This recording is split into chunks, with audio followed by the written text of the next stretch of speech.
You have never seen Superman quite like this.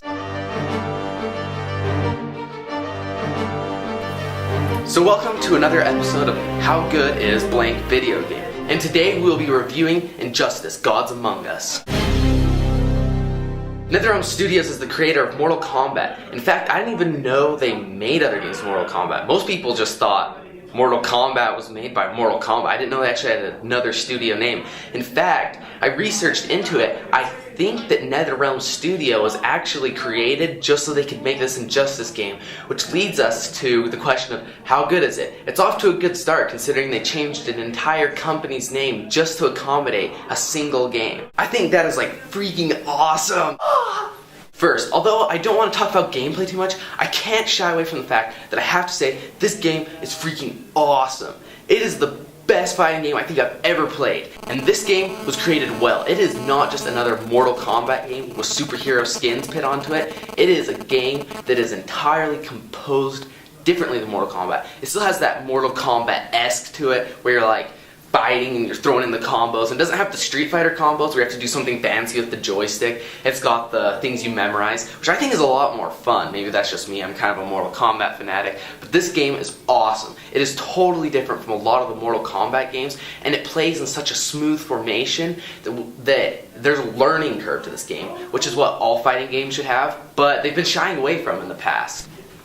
So let's talk NetherRealm Studios. While NetherRealm Studios' history isn't under the NetherRealm Studios name, it has a huge track of both ups and downs, like extreme. This is probably one of the most mixed companies ever. They make some great Mortal Kombat games. They have made some of the worst Mortal Kombat names. Not to name any names, but Mortal Kombat, the carding game. That game was absolutely horrible. Anyways, NetherRealm Studios has a workforce of about 200 people, which is an extremely small workforce, and they've been working on Injustice: Gods Among Us since the last release of the reboot of the Mortal Kombat series. So this is at least 3 years since the Mortal Kombat game was released at the end of 2009, the beginning of 2010. So that's a +1 for the amount of work that they put into it. They put a lot of time and love into this game. Their workforce numbers, though, is a little bit pitiful. I mean, 200 workers is not a lot of workers at all. They could have done a lot of improvement in that area, but that's a money thing, and so we can't really judge them too much on it, but it also has to be taken into account.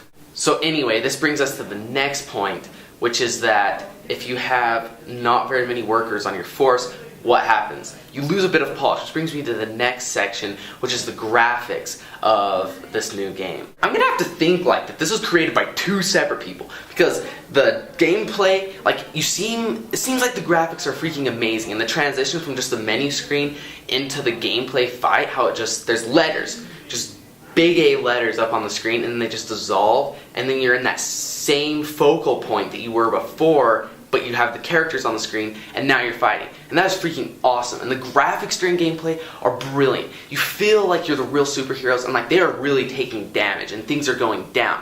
But the problem is, I think, they must have like some weird person directing the cutscenes. Cutscenes graphics they're horrible. Like, they're so bad that it kind of takes you out of the experience. They're not polished, their faces look like this all the time, like they had way too much Botox, and it really bothers me. But this is probably because the engine that they use is an in-home engine. It's not the Unreal or the Infinity engine. It's none of those really great engines that help everyone ease the burden of the graphics doing, and I think the fact that they also didn't have a lot of people working on the team, it just really affected the quality of the graphics they could put into the game. And the cutscenes have more things going on in the background and close-ups, whereas in just the fight scenes, it's two people fighting it out together, and they don't have a whole lot to focus on in the background, although the backgrounds are amazing in this game, and they're far enough away that you don't notice the small details. But then the other part of me blames graphical designers, because I question whether or not they used the same character models that they used for the fight scenes, but when you get in close-ups and different shots, they look crappy because they're closer.